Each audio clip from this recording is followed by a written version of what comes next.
Hey guys, welcome to another lesson of Pro Teaches Noob, and we have returning once again Raymond. Hola. And this one we're going to be going over is an interesting one. Chuck Austen's Action Comics run. Why are we going over this? Well, one of the big reasons that he actually is one of the few people who actually deals with purists from Godfall. The problem is, it's Chuck Austen. I am unfamiliar with his work. Is he just like a really He's bad writer? He's a notorious writer, always doing stuff. He's the one who tried to have this big villainous plan in X-Men where someone tried to make Nightcrawler the Pope. I know Nightcrawler's like religious and all that stuff. Yeah, I know. Oh. So he's also the one who had She-Hulk sleep with the Juggernaut. Excuse you? Yeah, and that was a joke that Dan Slott would play off of, actually, during his She-Hulk run. Okay. But again, he's pretty notorious. And here, well, he seems to do fine with Lana here. He hates Lois and loves Lana. And it's going to show painfully. Okay, so this is what you and I discussed last time. But you know, when you first see this opening bit, it's actually not bad. I at least like the art. It looks. Oh yeah, it's Ivan Rice. It's Ivan Rice artwork. Okay. But yeah, it opens up with this is a backup story that was in the Action comic issues of the Godfall stuff. Okay. That's why there's no cover yet. But yeah, and now by this point, Lana and married Pete, and then they had a son named Clark, who I should point out was not named after Clark himself, but after Martha's maiden name, which is where Clark got his name from. That's why her son was named Clark. Can you hear my AC in the background? No, I cannot. Good. I can hear it. It's loud. I told you before we started I couldn't hear it. All right. No. I haven't. My AC kicked on like automatically. Right. Well, Okay. anyway, we see, just a little bit with Lana, and she's, oh yeah, I should point out also by this point, they're either divorced or separated, Lana and Pete. Okay. It depends on who writes it. But anyway, we're actually getting a tale about how Lana first met Clark. It was when they were in preschool. And as Martha put it, like, I was leaving Clark so he could learn to play with other kids. He spent so much time with Mom and with me and Pa that he wasn't having any of it. I mean, let's look at him right there. Adorable. And you saw he was upset, and then the sweet thing right out of nowhere, she just gave him a big hug. I ain't never seen you before, but I fell in love with you in that very instant. And I think Clark did too. Even then, I always imagined you two would what? End up married? I don't know. It was a silly notion. But you kids grew up together, and, well, it's not like I didn't have my chance. Aw. Oh, come on. I hate when it does that. But yeah, they're just, on. I don't know. I had a lot of craziness that got out of my system. What was the bad memories of losing my parents here and years of living in foster care? And even though Clark always talked about leaving Smallville, never believed he actually would.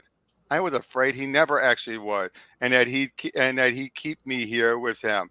He loves you and Mr. Kent, so he loves this town, this farm. Now that I've been away, I finally understand why. I wish I could go back and do things differently. So again, it's making clear that Lana openly admits she wasn't even in the right state of mind back then. Okay. Now, eventually it leads to a point where it's like, well, technically speaking, you're never far from Clark. He's so fast, and he couldn't really hate you. And he does love Lois. We all do. As much as you love me. I'm sorry. I'm really sorry. That was a joke that came out wrong. Yeah, bad joke there, Lana. Mm-hmm. Again, just seeing a nice little bit, like at a competition. And that's trying to say how Pete kind of feels like, that he felt like it was a competition that he lost. Yeah, he got the silver medal. Yeah. Again, I mean, this is well written, and it's actually not going too far overboard in this bit, where you kind of feels like you can feel the painful side of it, but she's not doing anything where she's going to be a, like break up the marriage. Like she's not trying to be a homewrecker. So here you can feel like, okay, this isn't going to be so bad. Now let's get on to the next issue. Hold on, let me just. Now again, you'll remember this cover. Like I said, we're going to the backup. Okay. I mean, obviously you remember that cover. Hello, right? Yep, nice art. Now this is where we set up the main villain for this arc. This was back during when our world was at war, when Superman was dealing with a guy named Imperiax, kind of like their Galactus. Okay. He rescued this young boy. He said, Superman, I can't find my mom and dad. I'm scared. I'm scared too. But I tell you what, I'll be brave if you'll be brave, and we'll find your parents. Okay, I'll be brave. Now, where do you read into him saying that? Do you think he's actually promising the kid, or do you think he's just trying to keep him, happy? I think he's just trying to keep him happy in a bad situation. Unfortunately, though, it eventually leads to how it's like, where's your mom and dad? We were having a big belly burger over there. Daddy ran outside to help people. But basically, like, he's a policeman, and Superman went to find him. Really? Is that what Superman did? Oh, boy. You can see the kids take him too literally. And just look at the guy's face. Like, so what did Superman say exactly? Nothing. He asked for me about information outside the area, then stopped the building from crushing me, and after that, I didn't see him anymore. So nothing about finding this kid's parents and finding them alive? Alive? No. Not when he left the kid with me. Superman would never promise anything like that. Everyone's dead. Jesus, look at him. How irresponsible would that be? Something like that could scar the kid for life. Just look at that kid smile. You can still tell he's... right? That's unnatural. Yeah. But when he's trying to find his parents, everyone's dismissing him. Like, but he promised. Where's my mommy and daddy? Daddy? Oh no. Why did Superman leave you here? He said he was going to save you. They give him a sedative and all that, but it's like, he promised. Superman promised. Superman makes a lot of promises he doesn't keep. And I think Superman's a bad man, don't you? That's Gog. Huh. Gog. From The Kingdom, the sequel to Kingdom Come. Okay. Now, in that version, basically, we see a young pastor who was a kid when the events of a Captain Atom blowing up in Kansas happened, and he lost his family, and he thought it was Superman's divine will. So he devoted a religion to Superman until Superman showed up and revealed it wasn't my will, it was my fault. Being disillusioned, he then was granted the power by the quintessence, which was Gansett, Shazam, so many of the higher beings of the DC universe, and but unfortunately, he started to use it to get his constant revenge on Superman. So this is basically Austen introducing a version that's similar but different. Okay. So yeah, we open up, a new era begins here. Now I should to point out, Austen, when he was actually called up to do on this, he refused. Then they offered him again. He refused again. And then they finally, after a certain time, gave him more free liberties, and he accepted. So it's kind of like Tim Burton with Batman Returns. Okay.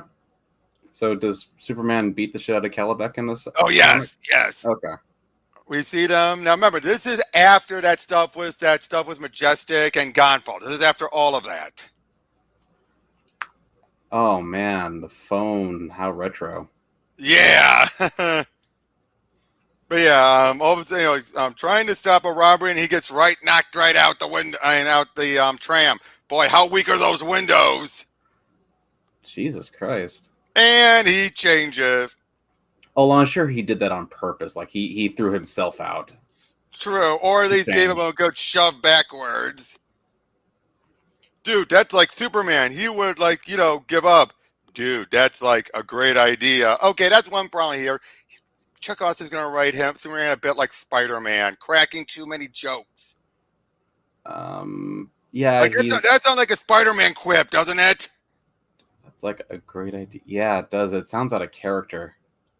Yeah. I mean, granted, every Superman is written differently, but still. I'm telling you nicely, and only once. If you shoot and even one of those nice people is injured by a ricochet, and I don't care if it's just windburn, I'll give that gun a guided tour of your intestines. Okay, that's also out of character. Yeah. And they make it seem like he took it, he just took out the guy. Like now that I think Superman would do. Make it seem like he took the guy out and then come right back.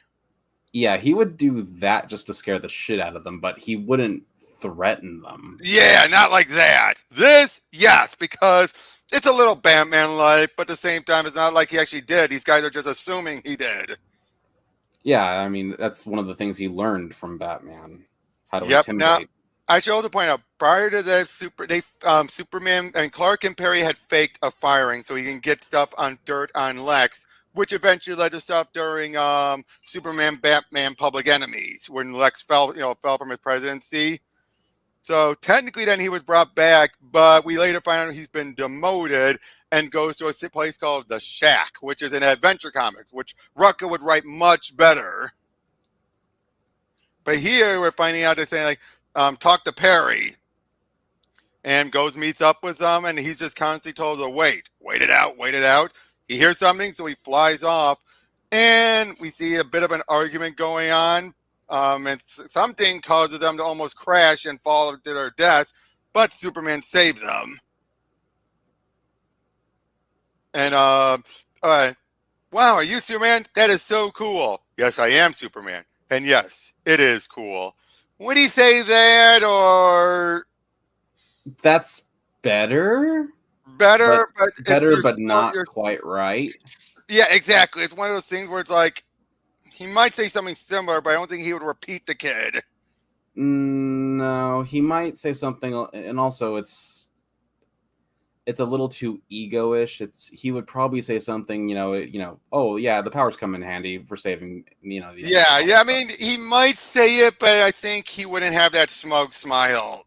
Well, he wouldn't say something as smug as, yes, it is cool. Like, True. Knowing that yeah, I mean, granted, the kid set him up for it, so it's not like he's saying it after something different to what the kid said. I know, but he'd still be, even in a situation like that, he'd still be more humble than that.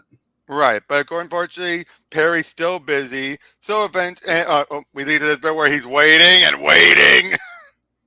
So he flies out and boom tube, there's Calabac. And I thought I made it very clear to your master, Calabac, stay out of my city. You die for that. Promises. Steppenwolf, hello. Hey, Steppenwolf. The old-fashioned Steppenwolf, cool. Yeah, but again, these aren't what Superman would say. Hello, indestructible. He sounds like a fucking teenager who's pissy. It sounds like his first year. He just sounds like a pissy teenager. Yep. Oh, it is. It's in the name. Super. Man. Get it? Super as in I'm better than you. And man is a off my... Hey, Darkseid, catch! You should know, Superman, that I sent the Elite and Parademons to Earth to find Doomsday. Yeah, this is going to totally clash with all the continuity. Okay, beforehand, in Superman 175, Jeff Loeb had Doomsday gain intelligence. He actually is now sentient. He actually comes to Superman to fight him, thinking he could actually beat him, but turns out having a sentience now makes it a liability. Well, yeah, he hesitates. He's just not like pure, go balls deep. He's just now he actually fears death. He fears the pain of dying. But then also when we saw him last was in the he was then given by Luthor to Darkseid. But then after that we saw him in a prior story called Apokolips, Apokolips, APOL, how you spell it now. And Doomsday was let loose and we didn't see what happened to him. But here apparently now he claims that he lacked the intellect. Once Doomsday gained that intellect and realized it was the only thing remaining he might need to defeat you, he found the means to return to Earth. I didn't hear any boom tube before your tube. I said he gained intellect. He knows you'll hear the tube. He must have come in somewhere else and will eventually make his way here. It's like, what? And then Superman's like, gosh, I don't seem to be communicating effectively here. How can I make this clear to you? Am I getting through to you now? You dare? Again, this does not feel like Superman. Of course I dare. Like, you'll die for that, Superman. Been there, done that. Oh, man. Why do you have to lose Doomsday? Why the fuck is this writing? Oh, and it turns out... the dialogue is terrible.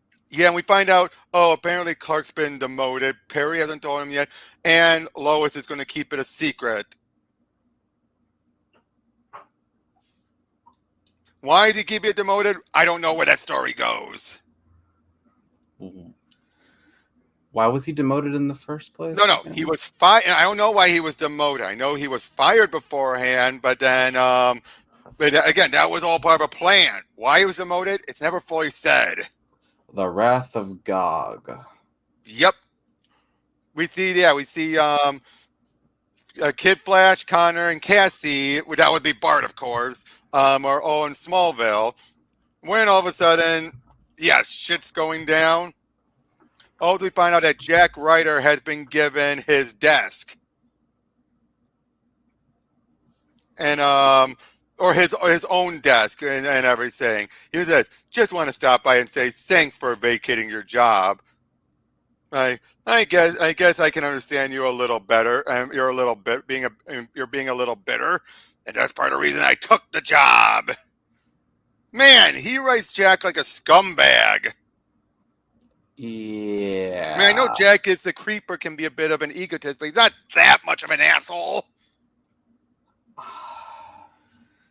And Clark wouldn't let it get to him that much. He deals with Steve Lombard on a regular basis. I don't know. That face on Clark's that face that Clark is making makes it look like if he was caught in an accident, Clark wouldn't save his ass. Exactly. But then he gets stuff about it's Superman. Doomsday's not Clark, and leaves Lois hanging. Okay, he wouldn't do that. He would actually be like, "Hold on, I'll be back. I'll call you back, Lois." It's like, I got to do Superman things. Bye bye. Yeah, but instead he leaves her hanging. That makes no sense.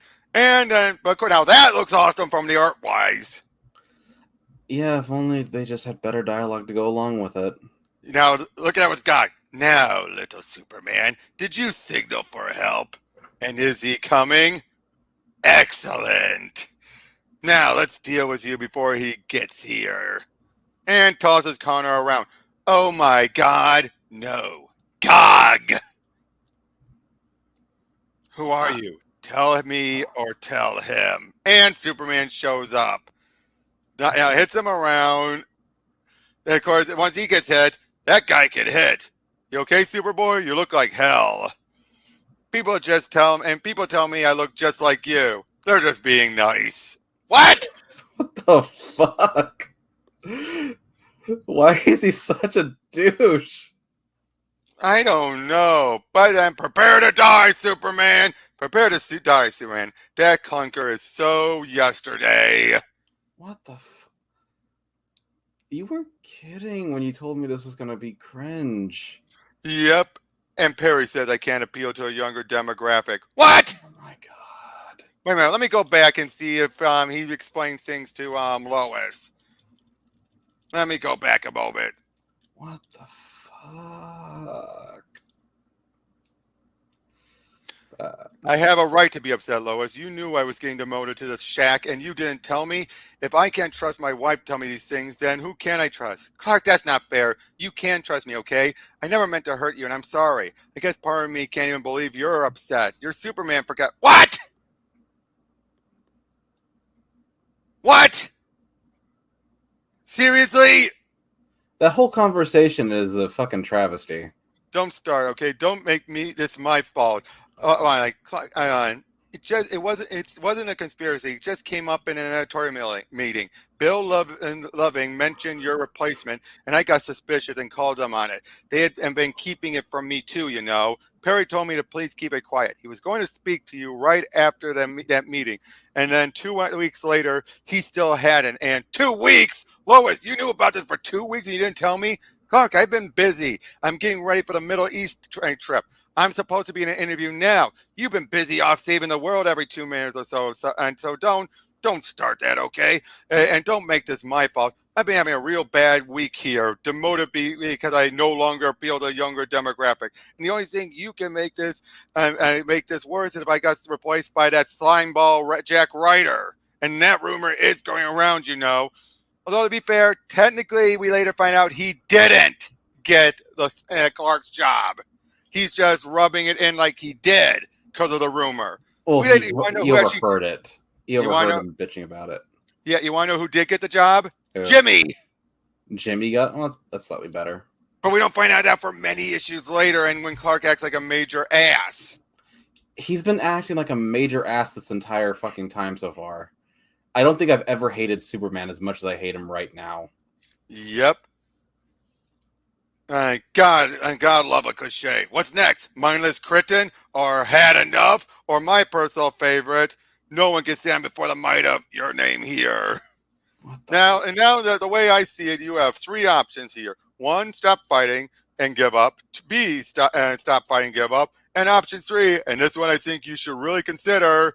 Oh, things get worse. Yeah, with the writing. It's already difficult. It's already difficult looking at. If you go by just the artwork, it's great. It's the writing that's cringe.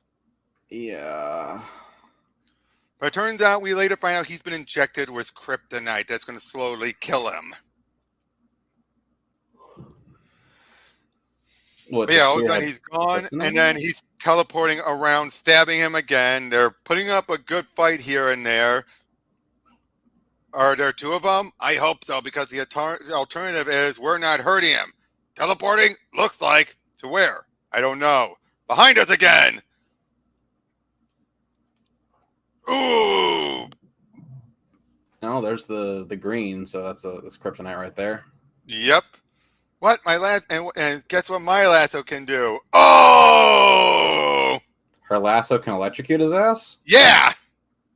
Okay, I'm unfamiliar with her, so... Hers relates to her anger and sends out electricity. Okay, so it's not like Wonder Woman's. No. Which just makes people tell the truth. And yep. Isn't destructive. And Donna's, which is will, meaning that anyone who has a weaker will than hers will submit. I bet that. But yeah, it's liquefied kryptonite. Pretty sure it's killing me, so you better hurry. It's like, why is he taking this so casual? Yeah, you think you'd be a little bit more, oh yeah, my wife might, be sad if I'm gone. Yep. Save yourselves, little one. And if you choose to return with this so-called help, be sure to bring a pair of adequately sized caskets. Damn. Great, this stuff is useless. Superman, he's right behind me. Like, you're kidding. Here? Where? Boom! Superboy, get these people out of here. Hey, done. Oh my God, I know. Superman is down. Oh my God. And it ends with, please don't let him die. Next is guest starring Wonder Woman. Now, these are Art Adam covers, by the way, I should point out. But yeah, everyone's freaked out. Oh, I should point out, apparently, Smallville has a population of over nearly 200,000. That's not a small town. You're shitting me. My city has 200,000. And that's a city, not a town. Yeah, I live in an actual city that has 200,000 in it. Yeah, that's an actual city. Smallville's not supposed to be a city. It's supposed to be a small town. Yeah, my city's about like Although, to be 1/10 the size of fair, LA. this is the same guy who wrote in a summary that Wolverine had 100 inches claws. 100-inch claws. Yeah, he doesn't know what mass is.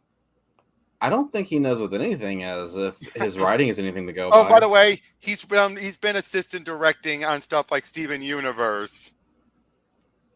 Never watched it, and I don't think I want to now. No. He has nothing to do with the writing. Zero to do with the writing. And apparently, from him as a producer and assistant director, he's actually good at that job. Okay, I'll have to take your word for it. But yeah, clear. Nothing. Still flatline. Let's hit him again. Clear. Okay, enough. That really hurts. You're alive. What happened to the crazy golden horn and guy with horns?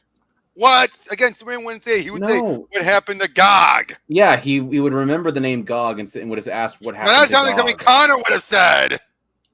Yeah. Why is Connor acting more like Superman than Superman? I don't know. But then you see this guy here who comes out of nowhere.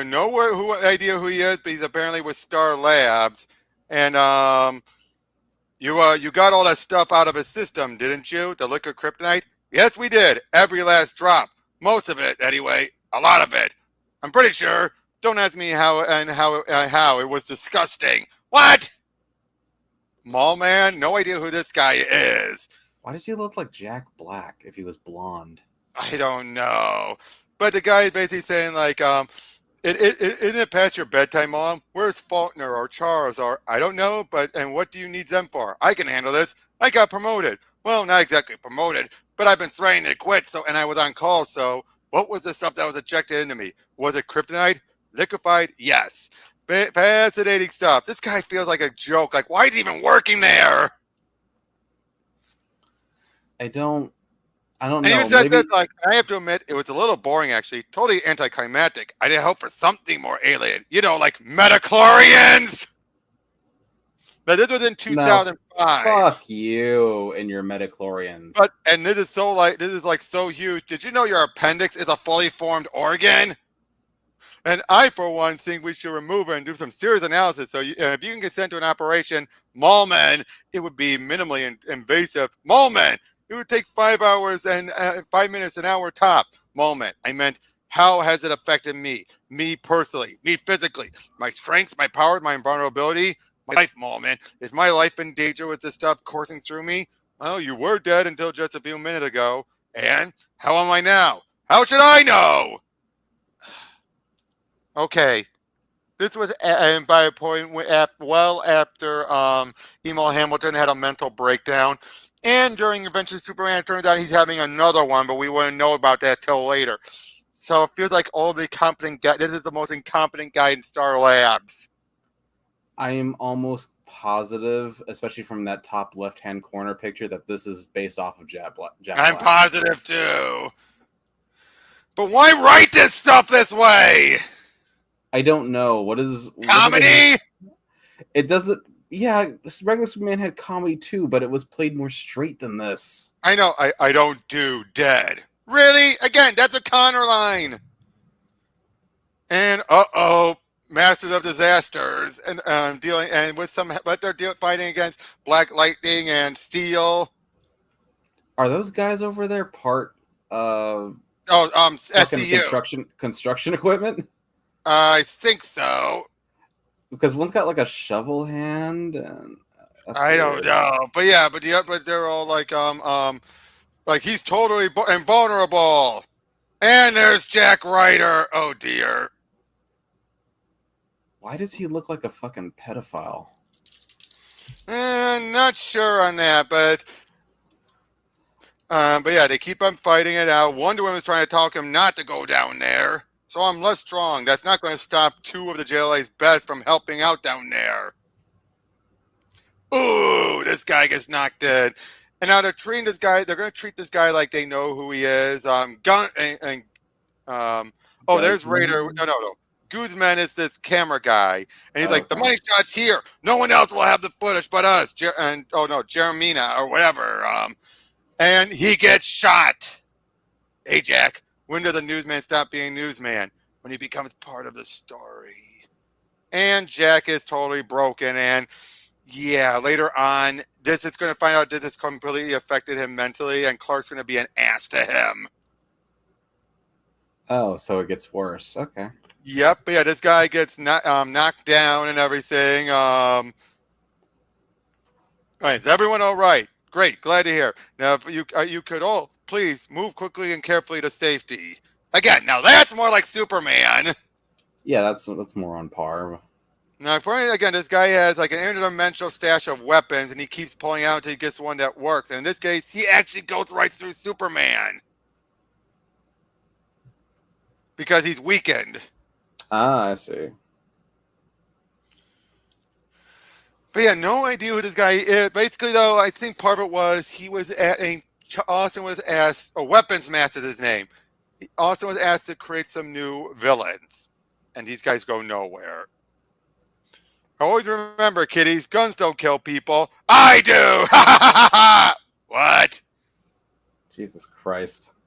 Of course, and get to safety, please. Ah, man, that burns. Oh, I give up. Not. All right, enough of this. If you can't use your hands correctly, you can't use them at all. What? What is happening? And they're struggling down underwater, and Superman grabs his other armor and eventually passes out before he can get to the surface. Oh, is he down there? I'm gonna really be mad if someone got to him before. Boom! Okay, now that's funny. She just fucking knocks her ass out. And then jump. That's funny. Yeah, that's how you do humor. It's like she's not cracking a joke. It just happened to lead her to be a skipping stone before she's, put out like a fight, I know. She'd be like, I would have been like, oh, 1, 2, 3, 4, 5 skips. A new personal best. Yep. You people are crazy. Is she getting bigger? Ouch. Ouch. That's Connor saying that. Ouch. Wind it up and wind it up again, Seal. I think you missed a couple. Hey. Ooh. Oh, shit. Oh, he's using his teak field to do that. Because remember, that was one thing about Connor's powers. He actually had a teak telekinesis. Yeah, I just never seen him actually use it before. Yep. And there's the SEU and everything, and that's where we meet Lieutenant Lupe, who was introduced in Rucka's Run, and she's an awesome character. I'll handle this. So you all think you can make a rep for yourselves by taking me out of my weakened condition? Maybe I'm wounded and tired and not in full control of myself, but the need to protect innocent lives coupled with my weakness has now become your problem. See, my enormous strength requires an incredible amount of control. Human beings are such fragile things. You break pretty easily. So I'm warning you now that if you persist in insanity, you're bluffing. Who else is going to have to think I'm bluffing? Okay, so limiters are off then. That speech gets a little cringe in the end, but I get it. That's actually a decent speech to make it clear. Like, I'm weakened, but my powers are going wonky. You really want to risk it? Yeah, it's it kind of skirts the line between bad and good. Yeah, maybe you guys can go track them down. I think I'm gonna be busy passing out. What? That's okay. I know. Eventually, when they have him all patched up and everything, you love him, don't you? What? What kind of question is that? An educated one. Do you love him? You saw him today. Lungs punctured, stab wounds, holes riddling his body, and he's still thinking of others. Protecting the innocent, the victims, the wounded. Of course I love him. As a friend, Superboy. As the hero he is. As a man whose wife is someone who trusts me. And as a man I admire and care for platonically. It is possible, you know. I'm sure that's hard to even imagine for a teenager in full hormonal bloom. But a man and woman can be just friends. All right, I get the point. Okay, that I don't mind. Him actually putting the kibosh on that notion. Yeah, it just comes out of left field and a little, but I do think Connor would have asked that. I know, but it seems like she's less talking to him and more talking to the audience. I know. It feels like Chuck Austen is doing it, especially once Lana shows up and is like, I've spent my whole life caring for him. This come to the worst issue. The one where he does make Lana attempt to be a home wrecker. And we also get these two people named, you're going to wait until you hear their names when we get to it. But yeah, we see, like, sort of puts everything in perspective, doesn't it? Just when I think the world is so terrible that there's nothing worth living or fighting for, he comes into my life. And now the world has to be a better place for him. I watch him sleep constantly, checking his breathing because I'm afraid God might decide I don't deserve him and take him away. And I wonder if the little guy knows how much he's given me, how much I love him. Makes me feel petty for even being upset about my life lately. My Ocean, Jack Ryder, all the rest. Don't beat yourself up about it, Clark. There's nothing wrong with how you feel. You're just experiencing what everyone else does from time to time. Setbacks, problems, life. It only seems worse than it because you're just not used to experiencing failure. You are Superman after all. Clark? Okay, now that wasn't bad. In a vacuum, that one scene is not bad, is it? She's actually trying to put it in a good perspective to him. The problem here is that the writer Austen, his name is Austen? Yep. He put Superman in a position he would never be in. Oh, wait until you see them. Sorry. Yeah, he put him in a position where he should never be in, that he would not normally be in. To have this speech and this speech alone, he had to write Superman into the worst possible situation. Yep. As a writer, for your story to happen, the biggest mistake for you to do is to write your characters to be out of character and stupid for that thing to happen. Yep. Now, wait until you see the most over-the-top panel. She's like, Clark? Clark! What? What the fuck? Clark, are you okay? He's asleep. I watch him sleep, constantly checking his breath because I'm afraid God might decide I don't deserve him and take him away. Really? Right. And we get back to a different fight. Oh, Sodom and Gomorrah are their names. Serious? And actually, we're going to be jumping around through time. So we're eventually going to catch up to before this point. But this is after. Like at the end, it's going to pick up right before this, the very last page. So we're going to jump around. So we have Homewrecker Lana and now Sodom and Gomorrah. And they're basically powerful when they're holding hands together. Heaven help us all. Why Lois? No, Mr. Sleepyhead. Lana, remember? I got a new uniform for you. I hope you don't mind. The other one was completely trash. How long have I been out? 3 days. Can you believe it? But you haven't slept like that since your trip to the Earth in a rocket ship. Really? But eventually gets to a point where what do you like? How did I get undressed? Well, it certainly wasn't you, Mr. Heavy Britches. Lawrence, you weigh a ton. You know that? Don't you think it's kind of inappropriate, Lana? I mean, I am a married man after all. Oh, don't be such a prude. I've seen it all before, Clark. Or don't you remember? Why should I let you lie around that dirty, bloody uniform for 3 days? Maybe gotten the doorman to undress you? Lana, you're so gullible. Your mom and dad came over and helped me clean you up. Mom brought that fresh costume. They got you naked, okay? Feel better now, Polly Purebred? Well, sort of. Don't know that the thought of my mom undressing me makes me feel much more comfortable, actually. Okay, I don't mind her trolling him. I do not mind her trolling him. That does feel like something someone could do in that moment. Especially if it's an ex-girlfriend. Yeah. I mean, kind of like, where else would you say something like, it's not like I haven't seen it before? Yeah. And honestly, and you honestly think I trust myself with you all bare bones and vulnerable? Okay, that's where it goes too far. But yeah, they're fighting those two off. Then we see a bit more with, you don't like Lois very much, do you? I don't dislike her either, Clark. I don't know. It just seems to me like you're always there for her, saving her life. And yet now, when you need her, she's not here for you. Oh, God. Lois is on assignment in Umek, that's unnamed Middle Eastern country.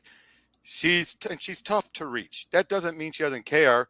She loves me, and I've always loved her, Lana, since the first moment I laid eyes on her. Is that true, or is it just infatuation that went further? Of course it's true. How can you even ask that? Because she's always in love with Superman. Bullshit! And just settle for Clark Kent from Smallville? This isn't the pre-crisis version, Austen! I grew up with Clark Kent from Smallville and fell in love with him. I love him for all the wonderful qualities that made him become Superman. You mean love, Lana, past tense. You said love. I said what I meant, Clark. Ugh! You can't be serious, Lana. You and Pete, I was settling, Clark. And because you did, you assume Lois settled too? I don't assume she did, Clark. I know. We were both settling for something less when right in front of us all along was everything we ever wanted. I'll let you explode when we're done. Ultimately, I decided it was better to be alone than settle. Maybe wait for someone I love more than you, if that's at all possible. But you know how I feel about Lois. You know I'm not going to leave her for you. I do know. I just don't understand it. It's obviously a mistake for me to be here with you. You should gather your things and go, Lana. You think I'm here to pick up on you? Yes! To convince you to leave your wife during some moment of weakness?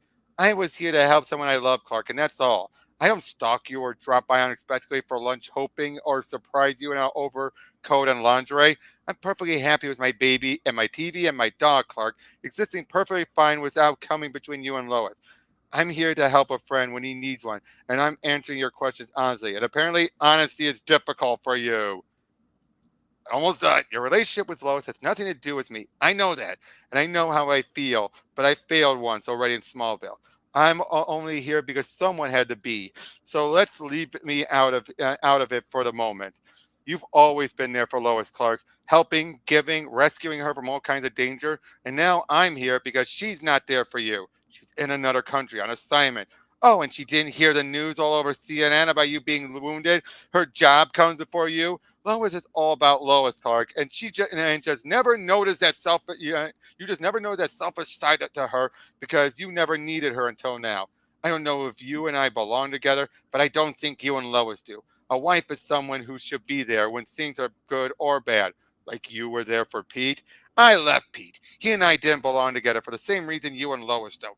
A wife should want to be there for her husband, not just when it's convenient and easy because your husband's a Superman most of the time. You married someone who wanted a Superman, the perfect alien, the knight in shining armor, the man who never failed. And lucky for you, you've been able to be that for her. But now you're showing weakness, frailty, humanity, and she's not here. Okay, explode! I don't think I fizzled out already. How much did you want to blow up? I'm gonna give it this one bit of criticism, and I'm gonna say it as calmly as I can. The artwork in this book, this story, is wasted on this. Yes! Story. Thank God Ivan Rice would go on to be with Jeff Johns in Green Lantern. Fucking wasted. Because Lana is drawn to be fucking beautiful. Same with Wonder Woman. And they are wasted on this fucking story. Unfortunately, that's the last issue where we're going to have consistent Ivan Rice artwork. We're going to start to get the various artists going forward. As we now get something with Silver Banshee, where, again, a clear Chuck does not understand Silver Banshee because we see this one woman walking around. She's disgusted by, she misses how, Metropolis used to be a city of tomorrow, and she feels it's dirty, disgusting. It used to be self-cleaning. And then we see this person named Lacey, who, but then we hear somebody else, I'm tired of you, Lacey. Artemisa would be a much more willing host as Banshee comes and gets her, which Banshee was never able to jump from host to host like this. Oh, and let's put some lesbian kissing out of nowhere. Yeah, because with tongue and everything. Getting all up in there, huh? Yep. But we see Jack Ryder. He's completely cracking. He's even going to the family of the camera guy. Like, why did you come here, Mr. Ryder? To make you feel better? We didn't see, Silver Banshee walking around the streets. It's Halloween, and oh boy, she starts attacking everyone, draining a lot of them. Give me a nightmare to save her. Yeah, this is just a done in one issue with her and with Superman dealing with Silver Banshee. Then Creeper shows up, which is Jack Ryder, of course, and is making him forced to see his nightmare with it, which makes things worse for him. Exit this way, people. Sorry, Creeper. Had to stop her in the fire. There wasn't time to let you get free. But don't worry, all right? I'll get you out of there in a second, and you'll never even know it happened. Okay, I can understand him doing that if he had no choice. You know what I mean? Mm-hmm. At least he's having to get you out of there in a second. And nothing to be afraid of. Now you feel bad for Jack there, don't you? Yeah, he's a mess. Oh, and by the way, cat stuck up in a tree, and how intriguing. I am filled with positive sensation. Endorphin, perhaps a side effect of emotion. Doomsday! Is this what one experiences when one does good deeds? Well, you're Doomsday. You're the guy who killed Superman that time. Indeed I am. Doom! All they do is not a rush of positive sensation with your death. How intriguing. I shall have to investigate this phenomenon further. He just killed a kid. Yeah, he just killed a kid. He just killed that child. And here's where we get Purus back. Or Prius. So yeah, apparently Doomsday, he's looking more savage there. Oh, and he's going to be meeting up with a bunch of rednecks. I'm the big man around here, you know. Humans, hear me. Your day of judgment is at hand. You are in an inferior race. Jeez Louise, that's Superman? That ain't Superman. Superman got dark hair. And as an inferior race, you are now given two options. Follow me and serve my will. And this is the second option. Now, here's something else worse. During Adventures of Superman, Lois was in Umek, and she actually gets shot. Nearly dies. Powerful issue that deals with it. Superman is just completely panicked. He doesn't know what to do. Here we find out, I don't get it. I've lost all focus, all clarity. I'm in the middle of something important, and I've lost all ability to concentrate. Thinking about Ryder, my demotion, my life. Thinking about Lana, everything she said. And because I've lost focus, I almost don't hear her. In other words, Austen saying, oh, it's because of all the stuff in my book that Lois nearly died. In Rucka's book. Totally taking the punch out of everything. And, yep, a bit more pure. Basically, he's now commanding everyone. You may haven't heard, I don't like it when people talk when I'm talking. Your reason for existence is now entirely to serve me. Why does he care? Oh, and they bring him a bunch of women. We then see this young kid who wants to be a repo man, and his boss is telling him off. And then eventually Gog meets up with him, giving him something that's kryptonite-like. And it says, I'm your fairy godmother. Be careful what you wish for. Oh, yeah, and then when they go to check in on him, I'm going to need a replacement female for tonight. What the shit? Like, we don't like aliens either. Anything inferior to the white people of what I mean. Blacks, browns, yellows. You come in different colors. No, we. See, there's us. And then there's the different colors.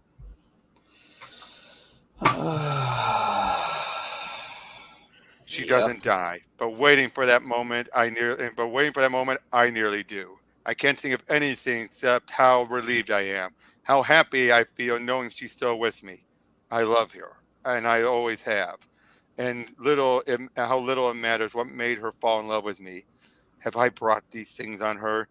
I've been bothered by something since the attack on me at Star Labs. Am I helping people, protecting them from the evil in the world? Are bad people the problem, or am I? What?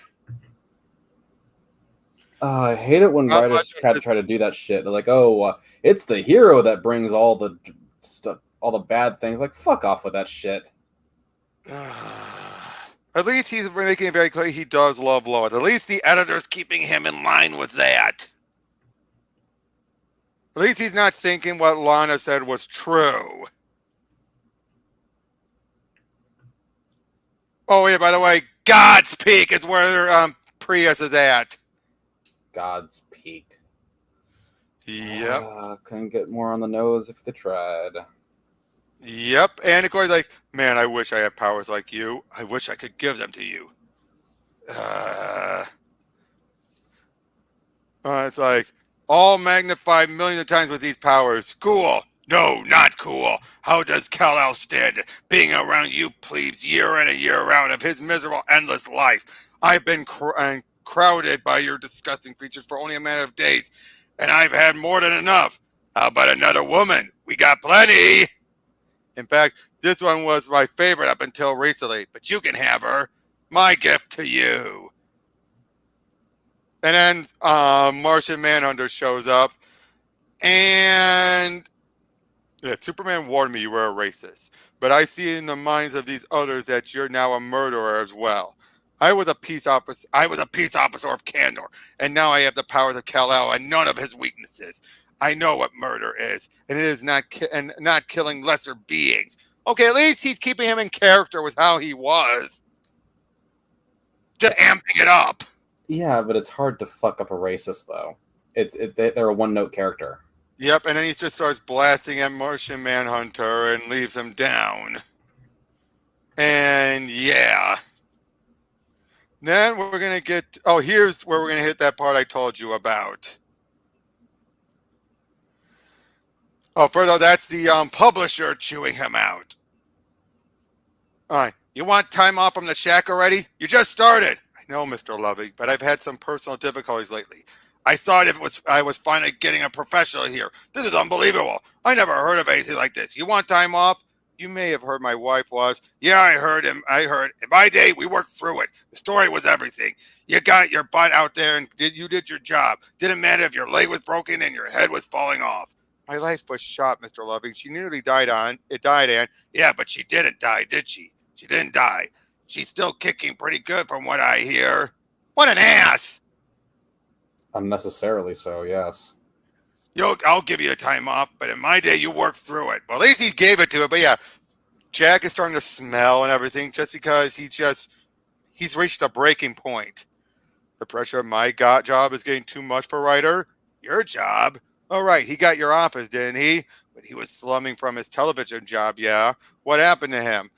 His cameraman was killed in the attack on Star Labs a couple of days ago. He's been here ever since, getting stinkier. You're kidding me. I wish. I don't think he's even got enough to go to the bathroom. Excuse me, Robert.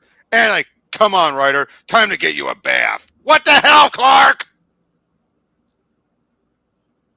All right, Jimmy, tell Perry we need to talk to him. If he wants him, and if he would make the time. Sure, I'll do that. And Clark, when you get a minute, we should talk too. You know they made a special position just for Ryder. He didn't take your job. Oh yeah? Then who did? Let go of me, you clown. That would be me. Now Superman's all happy. You're like, oh, okay, cool. It's someone I actually like. Oh, and when he shows up, apparently Lana left some of her underwear behind, and Lois is not happy. Whose underwear, Clark? What do you mean, whose underwear? Aren't they? Uh-oh. Can we please talk about this? No. Great. Lois, there's a perfectly... I said no. I don't blame her for being pissed, would you? In that situation, yeah. Again, but this is Austen, who is already written him into stupid situations already, so this is pretty par for the course. Yep, and even when they meet up with her and everything, it was Mom and Pa, cooped up and a little violated. Lois, what? What's the matter? Oh, Clark doesn't want me to tell you about how Lana, about how I what, Lois? Oh boy. So there'd be plenty of time to get it off your chest, Lois, whatever it is. Now I like this part. Tick tock, tick tock, tick tock. Anyone want to play some catch? Great idea! Okay, that is funny! Yeah, the men are like, yep, I want out of this one quickly. What? Clark? I love that. That is by far one of the few good moments there. It's just like, because it's a real moment, isn't it? Like, am I right? Yeah. This sounds like something that me and my dad would fucking do in an awkward situation like that. They want to play catch? Sure, let's go! What the? That's Connor, right? Yeah, that's Connor. Okay, Connor saved the day. Good job, man. Yep, but yeah, apparently they're coming there, and apparently the car is being repoed. But it's like, you can't take my fire truck. I made every payment. Yeah, that's what they all say. And they all say that. Now, that wimp we saw from earlier, that's him again, taller now. Oh, holy shit. God improved him.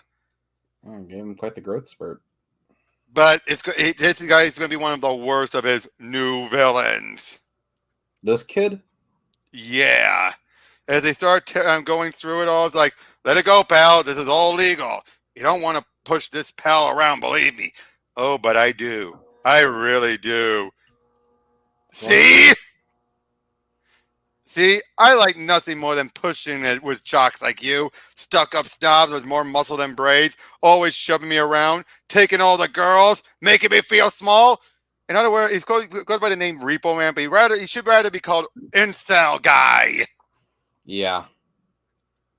Everyone down! Now, I love this. You okay? No one hurt or injured? Don't worry about me, hon. I'm fine. Huh? Okay, that is also a moment where you're like, oh boy. And you're like, gotta go. Yeah, that's an awkward moment. Yep. You are dead. Yeah, see what I mean? His just name is Repo Man, and he's just like, ugh. Oh, geez. This is a great day of my life. Can I get your autograph? You want my autograph? Would you like that personalized? He would never do that. No, he would actually just talk him down. Yeah. Not beat the ever-loving shit out of him into nothing. Unfortunately, he's getting bigger and stronger. Oh, jeez. And then with the next cover, it's showing him more the scrawny version of him beating up Superman. A little consistency would be nice. Yep, but yeah. And this is all just a big fight and everything between them. And, luck's generated out for the whole family. Hey, Pops. Oh, God, Clark, where are you? But he gets up now. His hair's starting to go gray. So he's starting to be aged now, too. Oh, man, he's about ready to pull Pa apart. Make a wish. And Crypto. Good dog. Yay, so far the best part of this whole fucking story. You broke the skin, you little rat. And boom. Oh, but then the guy, how dare you threaten my family? How dare I? You think you're better than me? You can look down on me, make fun of me? Not anymore. Now I'm better than all of you. Better, stronger, and taking everything I always wanted. Everything. Your car, your house, even all the ladies I saw sneak around here. Lookers, even the old one. I'll save her for dessert. Flick. See what I mean? He's just incel guy. Yeah, basically. What the hell? But, okay, this though. That's okay. I think he would do that after the guy got depowered like that. But yeah, they buried the kryptonite down below, take him off the Star Labs, and then we have a bit of an argument between all right, that's fixed enough. I'm hungry. Let's eat. Well, it's keeping the wind out at least. Not very Christmassy without any decorations, though. Well, we were supposed to decorate the family, but did get kind of sidetracked. I think it's lovely myself. Though it's sad that Clark can't be here since he had to go to Star Labs alone again. Oh, and why is that, Lana? That just means more turkey for me. I mean, us. I think she just means that it's a shame he can't be with the family on Christmas, Lois. But really, is that all she meant? Because it sounds like a veiled criticism of mine not going along to support my husband to me. I am as supportive of my husband as I need to be, Lana. All right, enough of this. I won't have it at Christmas dinner. She started. She's got a thing for Clark and has no right getting between. I said enough. Lois, you take Clark for granted, and you're not always as supportive as a wife as you should be, in my opinion. What? And Lana, you had your chance years ago and walked away. Your choice. Move on, get over it, and find someone else. You know, my half my DNA is Clark's. Now, who wants this for dessert? I don't blame fucking Connor. Yeah. hot redhead. She's scared. And more was Doomsday. Austen. Oh, and they've somehow turned that area into looking like Krypton or Kandor. What, the rednecks did that? Yeah. Okay, there goes my suspension of disbelief. Now, that was the last issue that Chuck Austen would write. Next, we would get the pseudonym J.D. Finn, and it improves a lot. Now, apparently, he's back to bulking up again, and he's still ranting and raving. But we see that, like, yeah, there's, unfortunately, Jimmy's getting tortured as is Martian Manhunter. I can hear you, telepathic filth. So you call, he comes. Excellent. When was the last time I feel lightheaded trying to push the sound of speed? Whatever Gog has done to me with that liquid kryptonite trick, it's getting worse by the second. And missiles. By the grace of Rao, show him the long road to hell. Superman, oh God, help me. He's crazy. He wants to kill everyone. The women go into his tent and never come back. Pathetic. Someone make it stop. There is no place safe. Filthy race trader for Prius. Okay, that surprised me when I first read it. That she's been brainwashed and made into a suicide bomber to attack him. Now, she survived, but he makes it clear third-degree burns, both of her eardrums shattered. Can't tell for certain, but I'll bet the farm she'll be blind. But she's alive. A small victory immediately overshadowed by fear. So yeah, he goes in and we see then they're trying to find Doomsday. Now Superman, what does he do? He doesn't punch them. He just runs around taking their guns like he should. Wow, that's okay. Now we actually have something now. Yeah. Prius laughs as I try to fly by and but collapse under their weight. Something my father once said hits me square in the jaw. I'd like to meet the man who coined the term the golden year so I can beat him senseless with my walker. At least I'm still able to leave small armies in a single bound. Stay down! Oh boy, are you aware that you're about to have a heart attack? No, because my breathing's so heavy I can't hear anything else. Ooh, and they just start wailing on each other.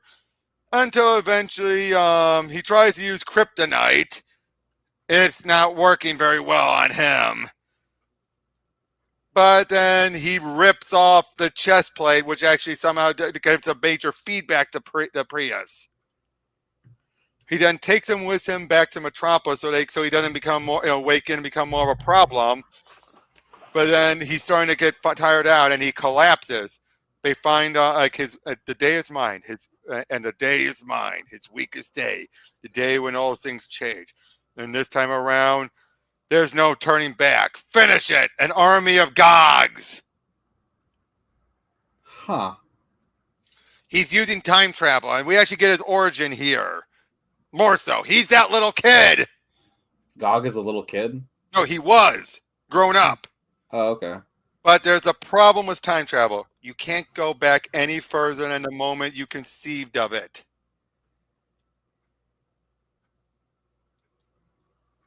You know what I mean? No.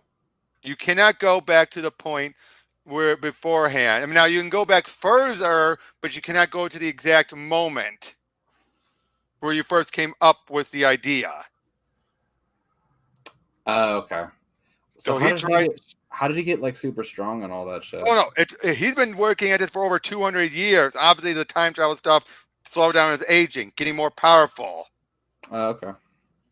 So he eventually decided to rewrite his own history and gave his powers to himself younger, sooner, but after the death of his parents, manipulating events, creating all these other enemies and everything, until finally they can come in and attack him. These are him from every different moment in history. Okay. and they're all equally powerful. But then Doomsday shows up. No one kills you except me. Get up and fight. And they actually have a Doomsday protocol. Something to send them all to the Phantom Zone. But then we find out one of them has gone over there, and in this moment, now things will get undone. But in this moment, everyone's killed off. Now, at this moment, Prius decides, I understand that I'm not needed here. I must go. And he heads back to Kandor. They basically write him away. Like, why are you helping people? And why are you, of all people, helping? Curiosity. Emotions require exploration. Besides, there's only one of you to kill. What did you say about my family? I said I'm in your house right now. Years ago, you weren't able to stop my family from dying because you were consumed by a prior engagement. This is your opportunity to see that it doesn't happen again. Choose. Stay and fight for the city, the monster at your side, whatever innocents you have yet to evacuate, or leap to Smallville and perhaps save your loved ones from me and from me.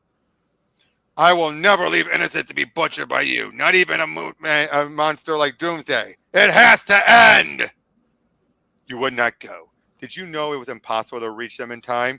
Did you feel that your loved ones were already dead? Either way, your reaction was unexpected. But I wonder, if you knew what I knew of the future, would you have chosen the same outcome? I knew that day was the day Superman died by my hand. I forced the world to be into my will by cajoling it, coercing events in my favor. I had won, and the day I achieved my greatest desire was the day that everything changed. Doomsday would actually lead an army against Gog. Jesus Christ. And Superman didn't die. He's been kept barely alive for so long. The fires of my revenge had fueled me for so long began to sputter. Hate gave way to other emotions and the call of my memory. Why didn't you try? A lifetime ago. Why didn't you even try to save your family? I couldn't. I couldn't exchange innocent life for theirs, like I couldn't to save your family. I wish I could have. Do you?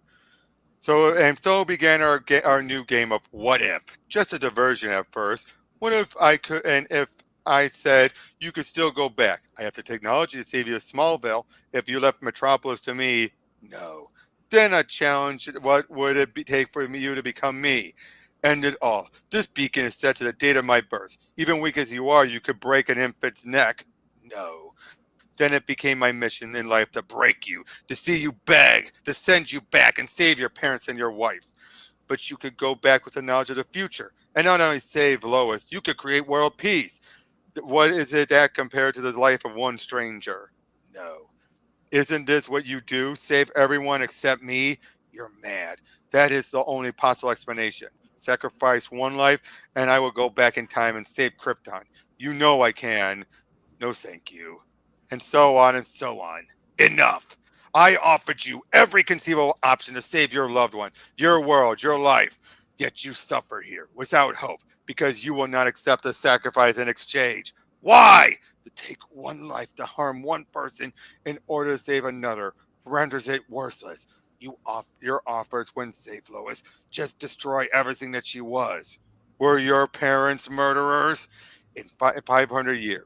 500 years searching, fighting, struggling to avenge my parents, undone by an old man's whisper and a monster's thunder. As Doomsday shows up, and as I knew shame for the first time in my life, and could no longer bear the sight of the man who could not be broken. You will die slow. Wait. I can make this right with time and with you. Lies. I do not fear death. Please. Will I have to be a monster again? And they go there. Suddenly, Superman regains all of his powers. He reverses what was done to him. But then all of a sudden, the army disappears. He then heads back there and finds one of the other Gogs was killed by the future version, was that version of Doomsday. And he gives them a warning about a crisis, which would be infinite crisis. Like I pray you and will survive it and find the same peace you have given me. Clark, is it over? For now, I think it is. Yes, it is. Now, of course, the one of them still survives and is able to get out of there. Now, no idea what this means at the end. But that's it. Well, that was a clusterfuck. Yes, it was. You see what I meant? Yep. So, but those last two issues did do good to salvage it. Not the story as a whole, but at least it made it more bearable. Yeah, but what the fuck was Austen? But you see what I meant? Why that one issue was the worst of them all? Yeah. So, yeah. And so much great artwork wasted. Yeah, that was all. And the stuff with Doomsday was not bad, actually. Would you agree with that? Not bad, just almost inconsequential for the most part. Yeah, but the way they resolved Gog, I think that was the only way you could have resolved it. Yeah, he was basically a god at that point. The only way he could be stopped is if he stopped himself. And using words.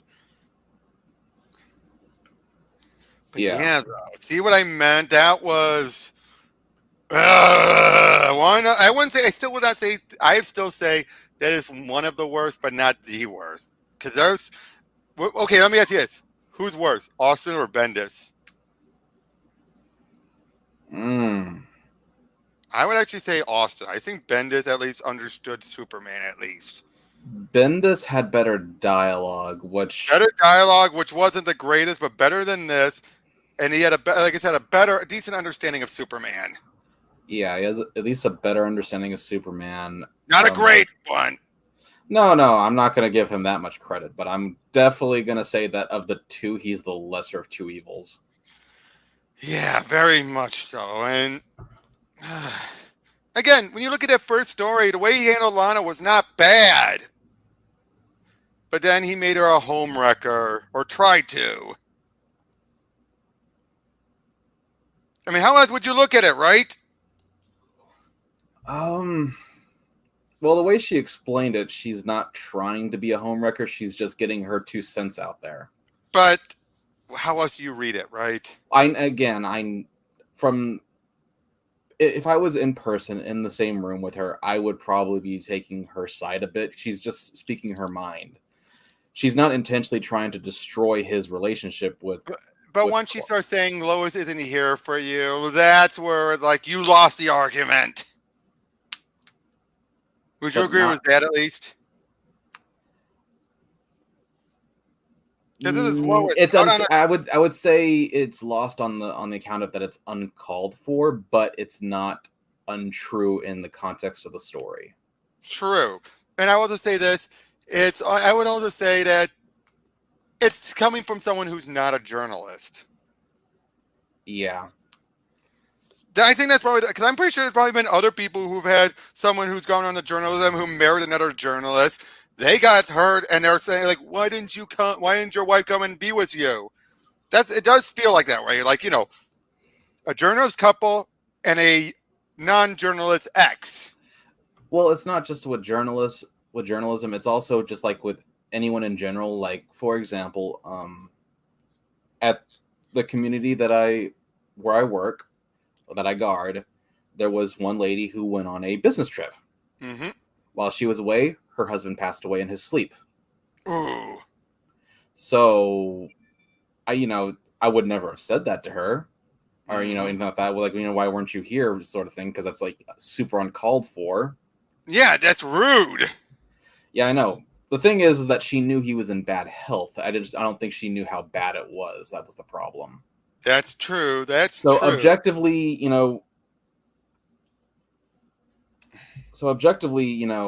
you shouldn't have gone when your husband's in bad health. But I'm not going to tell her that because it's uncalled for. He went into bad health while she was gone. She had already left by that point. Yeah. You know what I mean? Anyways, I don't. Yeah. Yeah. Now, if I remember right, you always said you prefer Lana anyway, but did this kind of enrage you a bit? Only by way of what Austen was clearly trying to do. What he was trying to do, yeah. In the context of what he was trying to do, Demonize Lois, prop up. I mean, when you look and even how. he continued it with fucking Martha too. Oh yeah, Martha gave Lois the worst complaint, whereas Lana got more of a like, get over it. Yeah.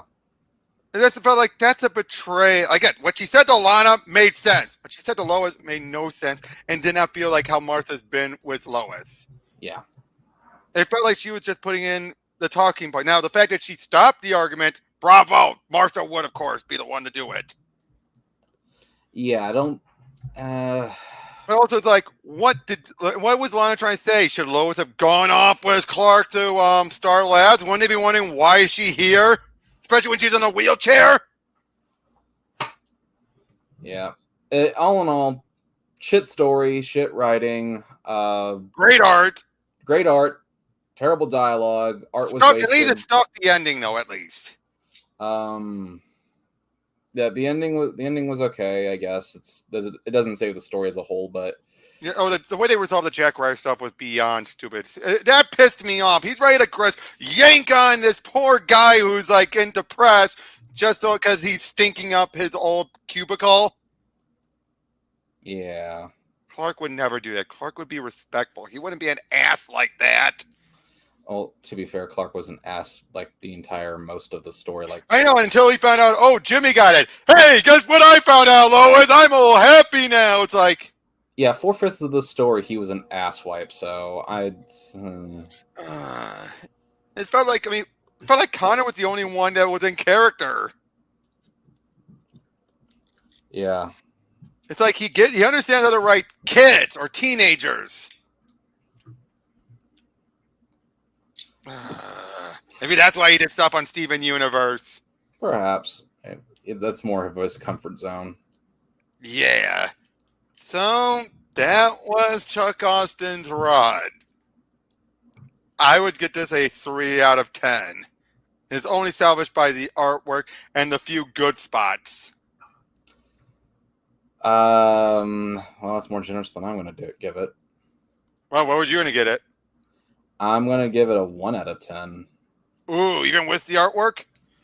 The artwork is the one. It's the only thing I'm going to give it. Everything else was so fucking bad. All right. That's me being generous. Right. So, yeah, that's all we've got in this one. We'll see you guys on the next one. Take care. Alrighty then. Later.